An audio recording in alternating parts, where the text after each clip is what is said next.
जय हिंद दोस्तों 12 जून 2025 को अहमदाबाद के सरदार वल्लभ भाई पटेल अंतर्राष्ट्रीय हवाई अड्डा से एक जहाज जिसका नंबर था AI 171 जो कि उड़ती है और सिर्फ 2 मिनट के भीतर ही वह हवाई जहाज क्रैश हो जाती है। News now from India. A passenger jet has crashed in the western city of Ahmedabad. तो दोस्तों सबसे पहले हम इस विमान के बारे में जान लेते हैं और उसके बाद हम इस विमान की दुर्घटना के बारे में और उसकी जांच के बारे में जानेंगे।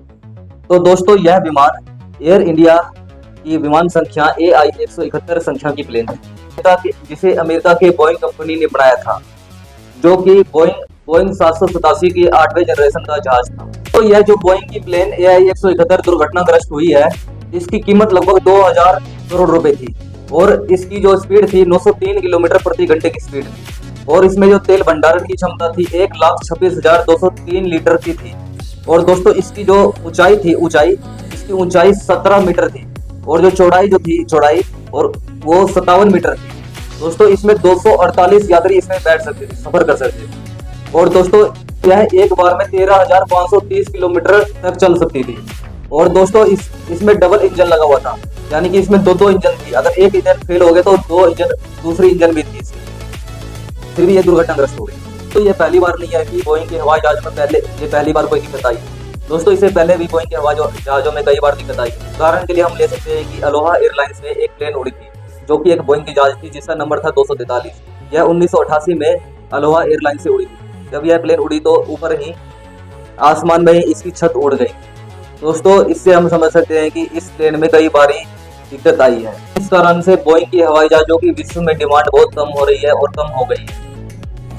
दोस्तों अब हम जान लेते हैं कि दुर्घटना किस प्रकार से हुई। On June 12, 2025, tragedy struck just seconds after takeoff in Ahmedabad, India. An Air India Boeing 787 Dreamliner, Flight 171, headed for London, spiraled out of control and crashed into a medical college hostel.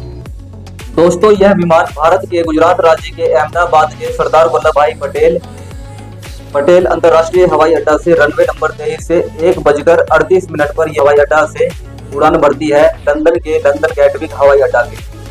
दोस्तों जैसे ही यह हवाई जहाज उड़ान भरती है airport से, तो वैसे ही ये तुरंत बाद ये 625 किलोमीटर की ऊंचाई प्राप्त कर लेती है, जो कि हवाई जहाज के लिए सेफ जोन नहीं माने जाते। सेफ जोन हवाई जहाज के लिए सेफ जोन 18,000 किलोमीटर की ऊंचाई होती है। दोस्तों जैसे ही ये हवाई जहाज 625 किलोमीटर की ऊंचाई प्राप्त करती है, वैसे ही इसके पायलट मेडे का एक इमरजेंसी संदेश भेजते हैं अपने को पायलट को। जैसे ही ये संदेश भेजते हैं उसके ठीक 1 मिनट बाद यानी कि 1:40 पर यह हवाई जहाज अहमदाबाद के मेघानी नगर में PJ मेडिकल कॉलेज के मेस भवन से जाकर टकरा जाती है और यह प्लेन दुर्घटनाग्रस्त हो जाती है और इसमें कई लोगों की मौत होती है।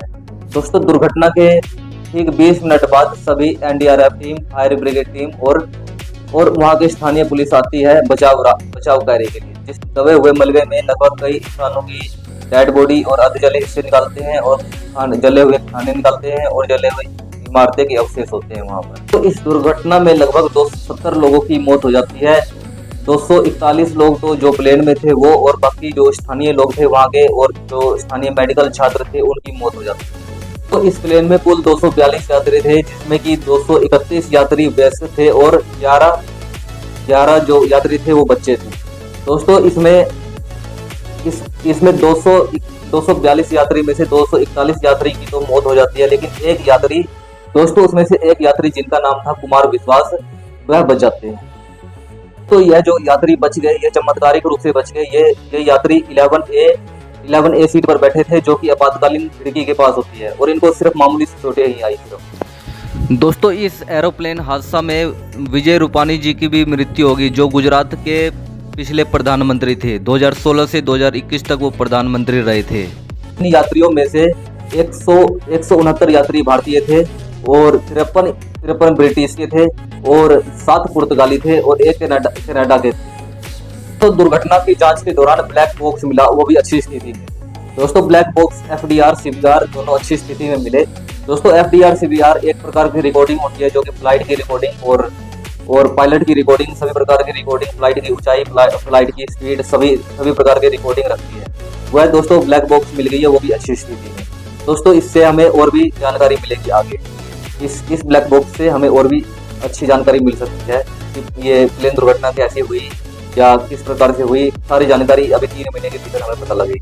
दुर्घटना जांच के लिए भारत की AAIB और अमेरिका की NTSB और ब्रिटेन की AAIB और बोइंग और GE एविएशन जैसे सामूहिक कार्यकर्ता जांच कर रही हैं। दोस्तों, इन एजेंसियों को 3 महीने के भीतर ही सारी जानकारी पेश करनी होगी।